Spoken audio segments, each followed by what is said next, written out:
Di tanah Pasundan yang subur dan indah, terdapat sebuah legenda yang telah diceritakan turun-temurun selama berabad-abad. Kisah ini bukan hanya sekadar dongeng, tetapi juga sebuah peringatan tentang betapa bahayanya janji yang terucap tanpa pertimbangan, dan bagaimana takdir dapat mempermainkan manusia dengan cara yang tak terduga. Gunung Tangkuban Perahu, dengan bentuknya yang menyerupai perahu terbalik, bukanlah gunung biasa. Ia adalah saksi bisu dari sebuah cinta yang penuh tragedi, sebuah hubungan yang seharusnya tidak pernah terjadi, dan sebuah kutukan yang terukir dalam sejarah selamanya. Inilah kisah tentang Dayang Sumbi dan Sangkuriang, tentang cinta, kesalahan, dan murka yang mengubah wajah bumi selamanya. Di sebuah kerajaan di tanah Pasundan, hiduplah seorang putri cantik bernama Dayang Sumbi.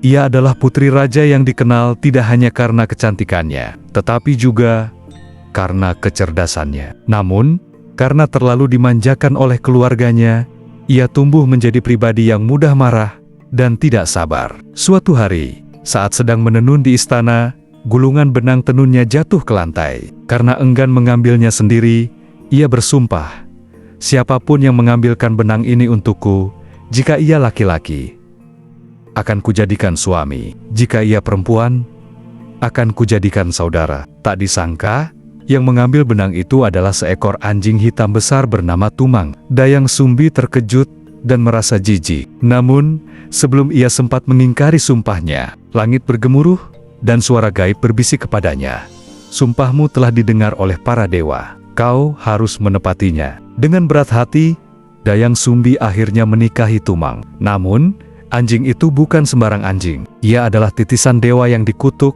dan sebenarnya memiliki wujud manusia. Dari pernikahan ini, lahirlah seorang anak laki-laki bernama Sangkuriang.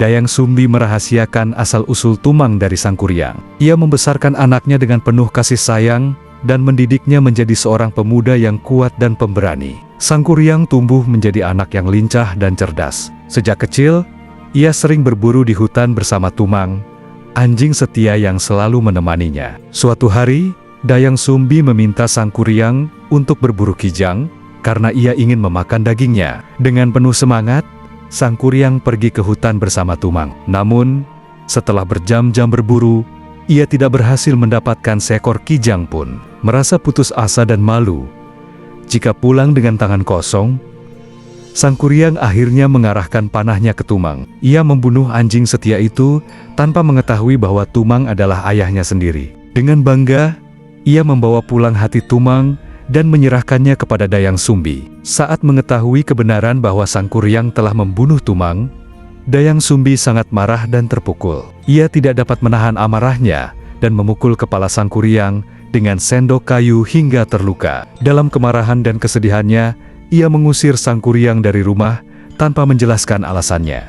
Sangkuriang yang masih muda merasa sangat sakit hati karena diusir ibunya tanpa alasan yang jelas. Ia merasa dikhianati dan akhirnya pergi mengembara tanpa tujuan. Dalam perjalanannya, Sangkuriang bertemu dengan seorang pertapa sakti yang melihat potensi besar dalam dirinya. Pertapa itu mengajarkan ilmu bela diri, ilmu kanuragan, serta berbagai ilmu kesaktian lainnya. Bertahun-tahun berlalu, Sangkuriang tumbuh menjadi pria gagah, kuat, dan sakti.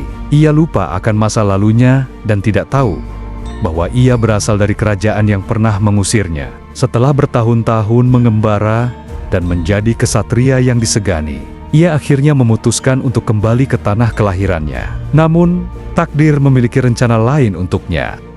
Saat tiba di kerajaan, Sangkuriang melihat seorang wanita cantik yang tengah duduk di tepi sungai. Hatinya langsung terpikat pada kecantikannya. Wanita itu tak lain adalah Dayang Sumbi, ibunya sendiri. Namun, karena Dayang Sumbi memiliki kesaktian dan doa yang tulus, wajahnya tetap awet muda. Ia tidak menua seperti manusia pada umumnya, sehingga Sangkuriang tidak mengenalinya. Sangkuriang jatuh cinta pada pandangan pertama dan segera mendekatinya. Tanpa mengetahui siapa wanita itu, ia mulai mendekatinya dan menyatakan cintanya. Dayang Sumbi pun terpesona dengan ketampanan Sangkuriang. Ia tidak menyadari bahwa pemuda itu adalah anaknya sendiri. Hubungan mereka pun semakin dekat.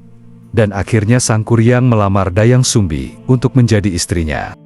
Beberapa hari sebelum pernikahan, Dayang Sumbi mulai memperhatikan sesuatu yang aneh. Ia melihat bekas luka di kepala Sang Kuryang, yang mirip dengan luka yang pernah ia buat saat memukul anaknya dulu. Ia mulai curiga dan mencoba menggali lebih dalam tentang masa lalu Sang Kuryang. Saat akhirnya ia menyadari kebenarannya, Dayang Sumbi sangat terkejut dan ketakutan. Ia menyadari bahwa pria yang akan dinikahinya adalah anaknya sendiri. Dayang Sumbi tahu bahwa ia harus mencegah pernikahan ini. Tetapi ia juga tahu bahwa Sang Kuryang adalah pria yang sangat kuat dan tidak bisa dibujuk begitu saja. Maka, ia memberikan syarat yang mustahil kepada Sang Kuryang. Ia harus membangun sebuah danau dan sebuah perahu raksasa dalam satu malam sebelum matahari terbit. Sang Kuryang, yang memiliki kesaktian luar biasa, menerima tantangan itu tanpa ragu sedikit pun. Ia memanggil makhluk halus dan jin untuk membantunya bekerja sepanjang malam. Sang Kuryang tidak menyadari jebakan yang diberikan oleh Dayang Sumbi. Ia menerima tantangan itu dengan penuh semangat dan langsung memulai pekerjaannya saat matahari mulai terbenam. Dengan kesaktiannya, Sang Kuryang memanggil jin dan makhluk halus untuk membantunya. Dalam sekejap, para makhluk gaib muncul dari kegelapan malam, membawa batu-batu besar, kayu-kayu raksasa, dan tanah untuk membangun danau serta perahu sesuai permintaan Dayang Sumbi. Tanah mulai digali, sungai-sungai kecil dialihkan alirannya, dan perlahan-lahan cekungan besar mulai terbentuk. Air dari sungai mulai memenuhi cekungan itu, menciptakan sebuah danau raksasa yang hampir selesai. Di sisi lain, perahu yang dibuat dari batang kayu besar mulai terbentuk dengan sangat cepat. Dalam beberapa jam saja, bentuknya sudah hampir sempurna. Para jin dan makhluk halus bekerja dengan kecepatan luar biasa, membuat Dayang Sumbi semakin panik. Ia menyadari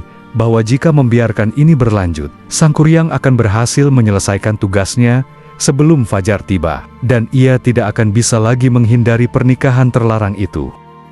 Dayang Sumbi tahu bahwa satu-satunya cara untuk menggagalkan rencana Sang Kuryang adalah dengan menghentikan para makhluk halus yang membantunya. Ia segera memanjatkan doa kepada para dewa, meminta bantuan agar Sang Kuryang gagal menyelesaikan tugasnya. Setelah berdoa, ia mendapatkan ide cerdik. Ia segera pergi ke desa dan membangunkan para wanita. Mereka diperintahkan untuk membakar jerami dan kain putih dalam jumlah banyak di atas bukit. Asap tebal dari jerami yang terbakar membumbung tinggi ke langit, menciptakan cahaya kemerahan seperti matahari terbit. Tak hanya itu, Dayang Sumbi juga memerintahkan ayam-ayam jantan di desa untuk dibangunkan lebih awal. Dalam waktu singkat, kokok ayam mulai bersahutan, menandakan seolah-olah pagi telah tiba. Para makhluk halus yang bekerja membantu Sang Kuryang melihat cahaya merah di langit dan mendengar suara ayam berkokok. Mereka mengira bahwa fajar sudah tiba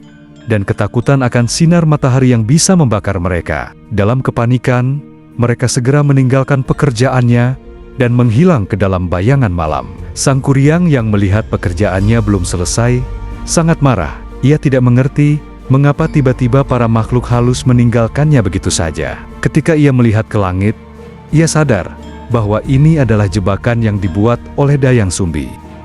Sang Kuryang merasakan amarah yang belum pernah ia rasakan sebelumnya. Matanya memerah, napasnya memburu, dan tubuhnya bergetar hebat. Ia merasa dikhianati dan dipermainkan. Segala usaha dan kerja kerasnya semalaman menjadi sia-sia. Dengan penuh kemarahan, ia menendang perahu raksasa yang hampir selesai itu. Perahu tersebut melayang ke udara dan jatuh dengan keras, membalik ke atas dan berubah menjadi gunung yang kini dikenal sebagai Gunung Tangkuban Perahu, yang dalam bahasa Sunda berarti perahu yang terbalik. Tak hanya itu, dengan kekuatan yang tak terkendali, ia juga menghantam tanah dan menciptakan gelombang air yang menyebar ke segala arah. Danau yang hampir selesai terbentuk akhirnya menjadi tidak sempurna, hanya menyisakan genangan air besar yang kini dikenal sebagai Danau Bandung. Dayang Sumbi, yang melihat amarah Sang Kuryang, berlari ketakutan. Ia tahu bahwa putranya kini telah berubah menjadi sosok yang tak bisa dikendalikan. Melihat Dayang Sumbi berlari,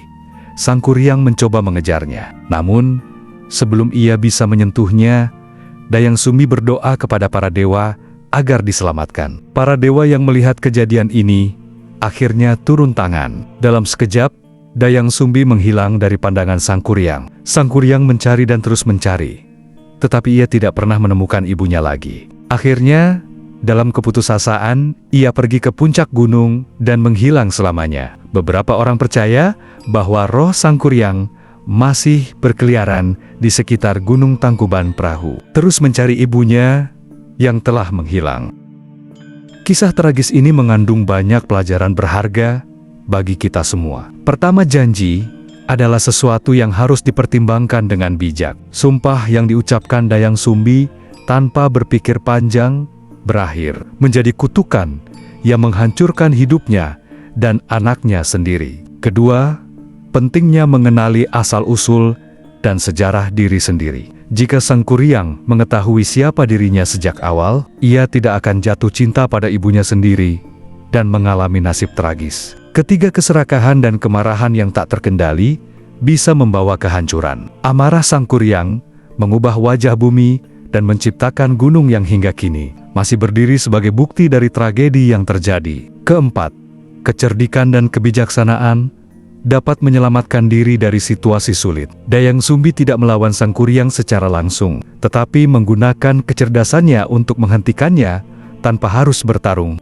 Kesimpulannya, legenda Gunung Tangkuban Perahu bukan hanya sekadar kisah tentang asal-usul sebuah gunung, tetapi juga sebuah kisah tragis tentang cinta, kesalahan, dan kemarahan yang tak terkendali. Hingga hari ini, gunung tersebut masih menjadi saksi bisu dari legenda yang telah diwariskan secara turun-temurun. Bentuknya yang menyerupai perahu terbalik menjadi bukti bahwa amarah dapat mengubah dunia, dan bahwa takdir seringkali mempermainkan manusia dengan cara yang tak terduga. Setiap kali orang melihat Gunung Tangkuban Perahu, mereka diingatkan akan kisah Sang Kuryang dan Dayang Sumbi, kisah tentang cinta terlarang yang berujung kutukan abadi.